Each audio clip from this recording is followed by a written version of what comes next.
बिस्मिल्लाहिर्रहमानिर्रहीम। प्यारे बच्चों, अस्सलाम वालेकुम। गौहर पब्लिशर्स की जानिब से खुश आमदीद। हमारा स्लोगन है redefining the geography of education through digital resources for conceptual learning. मेरा नाम साजिदा नूर है। आज के इस वीडियो लेक्चर में हम गौहर निदाए उर्दू जमात हश्तम के सबक नंबर 9 चींटियों की फतह शुरू करेंगे। तो आइए चलते हैं हासिलाते ताल्लुम की जानिब। प्यारे बच्चों, आज के इस वीडियो लेक्चर के बाद आप इस काबिल हो जाएंगे कि कहानी, नज़्म, वाक़या, तकरीर, ऐलान, खुतबा, गुफ्तगू, ख़बर, ड्रामा, हदायत और फ़ीचर सुनकर मरकज़ी ख़्याल बयान कर सकें, तवील इबारत को दुरुस्त तलफ़्फ़ुज़ के साथ पढ़ सकें। तो प्यारे बच्चों, आज का सबक शुरू करने से पहले मैं आपसे कुछ सवाल पूछना चाहूँगी। लोक कहानी किसे कहते हैं?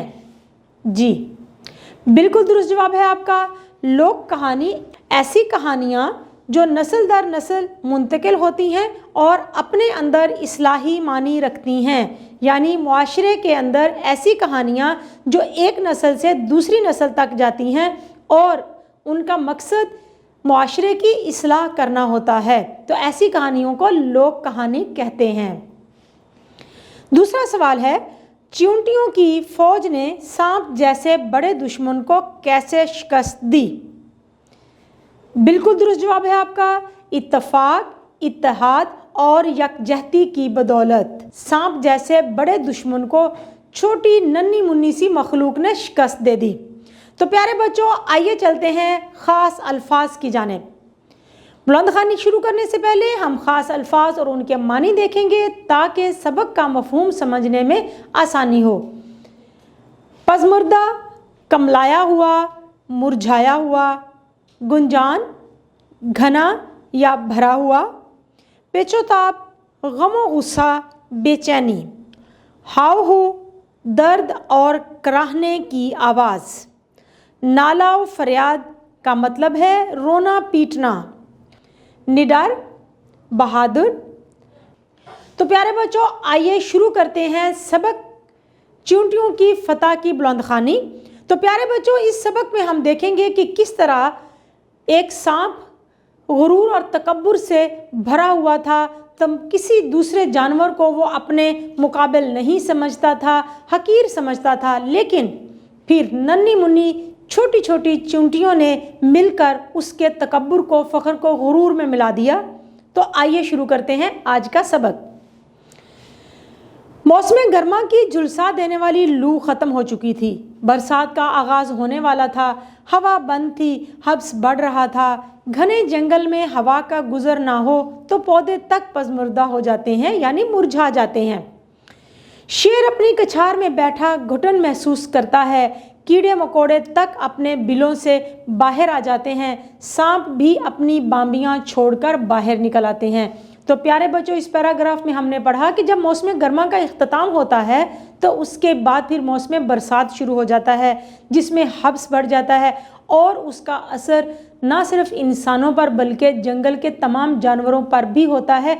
हत्ता कि शेर भी अपने कछार में घुटन महसूस कर रहा होता है। सांप भी अपनी बाम्बी में, जो उसका घर है, उसमें गर्मी महसूस करता है और सब जानवर जो है वो अपनी बिलों से, अपने घोंसलों से, अपने घरों से बाहर निकल आते हैं।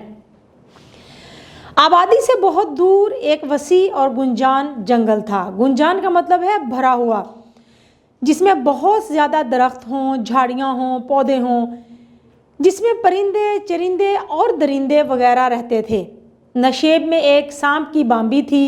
ये सांप काफ़ी लंबा था, रंग इतना काला कि कोयला भी देखकर शर्मा जाए। सर पर चौड़ा सा फन था जिसमें एक चमकदार सा हल्का बना हुआ था। जब वो अपनी बाम्बी से बाहर आता तो हर जानवर इससे दहशत खाता, यानी कि खौफजदा हो जाता। हत्ता के शेर भी देख पाता तो रास्ता बदल कर निकल जाता। दरख्तों पर से परिंदे उसे देखते तो शोर मचाते और ये तन कर अकड़ कर ज़मीन से फ़ौरन 2 हाथ ऊंचा खड़ा हो जाता। फन फैलाता, झूमता और अपनी पतली सुर्ख 2 शाखी ज़ुबान बड़ी तेज़ी से चलाता। परिंदे उड़ते उड़ते कभी इस शाख पर बैठकर चिल्लाते, कभी उड़कर दूसरी शाख पर जा बैठते और दरख्तों पर से गर्दन झुका झुका कर नीचे देखते और ज़ोर ज़ोर से शोर करते, फिर उड़ जाते। तो प्यारे बच्चों, इस इक़्तिबास में हमने सांप के बारे में पढ़ा, उसका हुलिया और उसकी दहशत, कि किस तरह से उसकी दहशत थी तमाम जानवरों पर, हत्ता कि शेर जिसको जंगल का बादशाह कहा जाता है, वो उसका भी अगर इस सांप से सामना हो जाता तो वो रास्ता बदल लेता। और परिंदे बेचारे वो तो इससे बहुत खौफजदा थे। आइए आगे पढ़ते हैं। सांप को एहसास था कि दूसरे जानवर इससे डरते हैं। वो गुरूर में आकर और ज़्यादा तन जाता। वो परिंदों की इस हाव हू से लुत्फ़ उठाता, यानी कि वो तकलीफ़ में जो आवाज़ें निकालते थे उनसे वो लुत्फ़ उठाता, लुत्फ़ अंदोज़ होता और झूम झूम कर उन्हें और भी हरासा करता, यानी कि उन्हें परेशान करता, डराता। अगर किसी परिंदे की आंखें उससे दो चार हो जाती तो वो ताब ना लाकर उसके आगे गिर पड़ता, गोया अपनी जान का हकीर नजराना काले नाग को पेश कर देता और ये उसे फ़ौरन हड़प कर जाता। यानी कि परिंदे उससे इस कदर खौफजदा थे कि अगर उसकी आंखें दो चार हो जाती उनसे, यानी कि वो अगर बराह रास्त उसकी आंखों में देख लेते तो खौफ से वो उसके कदमों में गिर जाते और वो उन्हें खा जाता। एक दिन काली घटा उठी, काली काली मतवाली सी बढ़ी फैली और सारे आसमान पर छा गई। बादल गरजा, बिजली लहराई और यकायक मूसलाधार बारिश होने लगी, यानी कि लगातार तेज़ बारिश शुरू हो गई। गर्मी का फूंका हुआ सांप बांबी से बाहर निकल आया। गर्मी का मारा हुआ सांप बांबी से बाहर निकल आया और ठंडी हवा और बारिश का लुत्फ़ उठाने लगा। कभी घास पर लौटता, कभी फन फैलाकर खड़ा हो जाता और दरख्तों की नाजुक शाखों की तरह लहराता, नहाता और खुशी से फूले न समाता और दिल ही दिल में कहता, हम सांप नहीं नाग हैं, ठंड में भी आग हैं। कौन है जो हमारे सामने आए, हमसे आंख मिलाए और दहशत से मर ना जाए। तो प्यारे बच्चों, इस पैराग्राफ में हमने सांप का गुरूर देखा। उसको पता था कि सारे परिंदे जानवर मुझसे डरते हैं और फिर इसी का गुरूर हम देखेंगे कि उसे कैसे ले डूबा। सांप इन्हीं ख्यालात में था कि ओले पड़ने लगे। वो एक झाड़ी की ओट में हो गया। पास ही एक छोटा सा दरख्त था, उस पर एक फाख्ता ने अपना घोंसला बना रखा था। वो अपने नन्हे नन्हे बच्चों को परों के नीचे लिए बैठी थी। सांप को भूख लगी थी। वो झाड़ी से निकला और आहिस्ता आहिस्ता दरख्त के ऊपर चढ़ गया। घोंसले के करीब पहुंचा तो फाख्ता उड़ गई। जोर से नाला और फरियाद करने लगी, मगर उस जालिम को रहम ना आया। घोंसले में बैठकर उस गरीब के बच्चों को निगल गया। फाख्ता रोती शोर मचाती रही, मगर कोई उसकी फरियाद को ना पहुंचा। तो प्यारे बच्चों, इस पैराग्राफ में हमने सांप के एक जुल्म के बारे में पढ़ा कि किस तरह से उसने फाख्ता के नाला और फरियाद चीखों पुकार करने के बावजूद उसके बच्चों को खा लिया। अब हवा में तेजी आ गई थी। सांप दरख्त से उतरा। जमीन पर हर तरफ पानी ही पानी था। सर्दी से बचने के लिए उसे गर्म और महफूज जगह की ज़रूरत थी। उसने इधर उधर देखा तो उसे बिए का एक घोंसला नजर आया। दरख्त की पतली पतली शाखों में लटके हुए घोंसले में बैठे हुए नर और मादा मौसमी बरसात का लुत्फ उठा रहे थे। सांप उनके घोंसले तक जा पहुंचा। बिए उस काली बला को देखते ही उड़ गए। वो झट से उनके घोंसले में जा घुसा। तो प्यारे बच्चों, इस इक़्तिबास में हमने सांप के एक और सरगर्मी के बारे में देखा कि कितना ये जालिम था और किस तरह से ये दूसरों के घरों पर कब्जा कर लेता था। जैसा कि हमने यहाँ पर पढ़ा कि नर और मादा बिए दोनों अपने घोंसले में बैठे हुए थे। नरमो नाजुक से उनका नरमो नाजुक सा तिनकों से बना हुआ उनका घोंसला होता है और इस खौफनाक सांप ने उनके घोंसले पर भी कब्जा जमा लिया। बिए का घोंसला घास फूस और पत्तों ही का तो होता है, इसमें बोझ बर्दाश्त करने की ताकत नहीं होती। सांप के अंदर घुसते ही घोंसला टूटा और नाग मियाँ घोंसले समेत पानी में आ गिरे। झट से घोंसला छोड़ा और पानी में तैरते किसी ऊंची जगह की तलाश में चल निकले। करीब ही एक टीला नजर आया। सीधे वहां जा पहुंचे। टीले पर चढ़े, इधर उधर खड़े होकर देखा। एक बिल नजर आया, उसमें जा घुसे। ये बिल नन्ही नन्ही काली चींटियों का घर था। वो इसकी मालिक थीं। सांप को देखकर घबराईं, झट से बिल में गईं और अपनी मलका को इत्तला दी कि एक खतरनाक दुश्मन हमारे घर और टीले पर कब्जा करना चाहता है।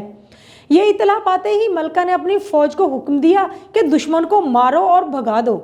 हम अपना घर, अपना टीला किसी सूरत में भी गैरों के कब्जे में नहीं देख सकते। तो प्यारे बच्चों, इस पैराग्राफ में हमने पढ़ा कि जिस चीज़ का डर था वही हुआ।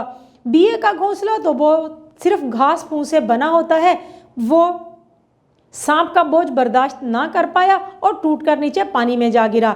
अब सांप तैरता हुआ महफूज जगह की तलाश में निकला, एक टीले पर पहुंचा और वहां जाकर उसने जब देखा तो उसको चींटियों का एक बिल नजर आया। उसने सोचा इस पर कब्जा करूंगा, लेकिन चींटियां भी बड़ी तेज थीं। फौरन जाकर अपनी मलका को इतला दी कि एक खौफनाक दुश्मन उनके टीले पर, उनके घर पर कब्जा करना चाहता है। लेकिन प्यारे बच्चों, यहाँ आपने देखा कि वो छोटी छोटी नन्ही मुन्नी सी मखलूक भी इस चीज़ के लिए बिल्कुल तैयार नहीं थी कि कोई दुश्मन उनके घर पर कब्जा कर ले, बल्कि वो नन्ही मुन्नी सी मखलूक उस खतरनाक दुश्मन का मुकाबला करने के लिए डटकर खड़ी हो गई। बारिश थम चुकी थी। हुक्म मिलते ही चींटियों की एक फौज बिल से बाहर निकल आई और नाग की तरफ बढ़ी। नाग भी खड़ा होकर झूमने लगा। जो ही चींटियों की फौज करीब आई, नाग फुंकारा, यानी कि जोर से उसने आवाज निकाली, सांस लिया। चींटियां उड़कर दूर जा गिरी। नाग हंसा, बस इसी बरते पर आई थी, जरा जरा सी जाने और फन वाले नाग से मुकाबला। अभी अपना बिल छोड़कर भाग जाओ, नहीं तो एक को भी जिंदा नहीं छोड़ूंगा।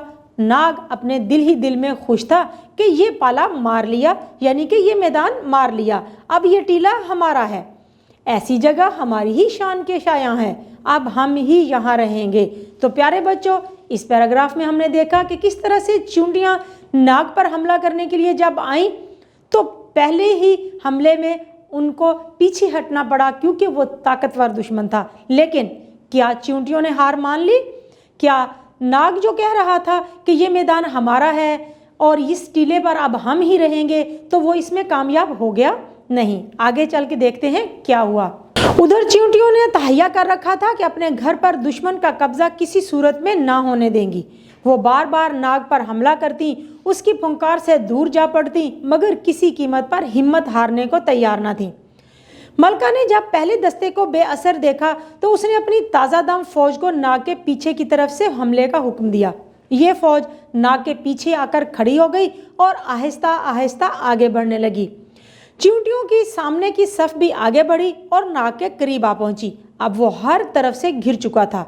वो सख्त गुस्से में पेचो ताप खा रहा था, गुस्से में आ रहा था, बल खा रहा था। वो अभी सोच ही रहा था कि इन काली बलाओं से क्यों कर निजात हासिल करे कि चींटियों की पिछली सफ ने हमला कर दिया और एक दलेर चींटी ने नाग की दुम में काटा। नाग ने दुम को जमीन पर पटका, मगर चींटी ने दुम ना छोड़ी। चींटियों के सामने वाली सफ ने यह हाल देखा तो वो भी दौड़कर हमलावर हुई और सैकड़ों चींटियां नाग से इस तरह चिमट गईं कि उन्हें जिस्म से अलग करना नाग के लिए मुमकिन ना था। तो प्यारे बच्चों, इस पैराग्राफ में हमने देखा कि किस तरह से चींटियों ने नाग पर हमला किया और उसको गिराने में कामयाब हो गई, उसको शिकस्त देने में कामयाब हो गई। लेकिन अभी तो कहानी बाकी है, आगे चल के देखते हैं कि क्या हुआ। इधर मलका ने अपनी सबसे तेज रफ्तार भूरी चींटियों को हमले का हुक्म दिया। यह भूरी फौज बड़ी निडर और तेज रफ्तार थी। यकदम दौड़ी और नाग के सर पर पहुंची और उसके सारे जिस्म पर चिमट गई। बहुत सी निडर चींटियां उसकी आंखों में जा घुसी। अब उसके जिस्म का कोई हिस्सा ऐसा ना था जो चींटियों के मुंह में ना हो।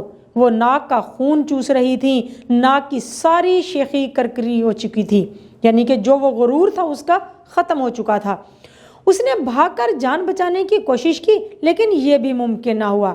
इधर चींटियां थी कि उसके बदन में ही घुसी चली जा रही थी। वो कभी दुम को ज़मीन पर पटकता, कभी सर को इधर उधर मारता, आखिर ज़मीन पर लौटने लगा।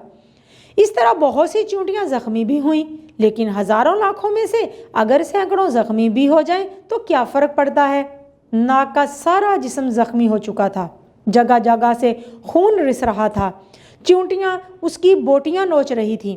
वो सब कुछ भूल चुका था। उसे बस ایک ہی فکر تھی کہ جان کس طرح بچائے، کیوں کر رہائی حاصل کرے۔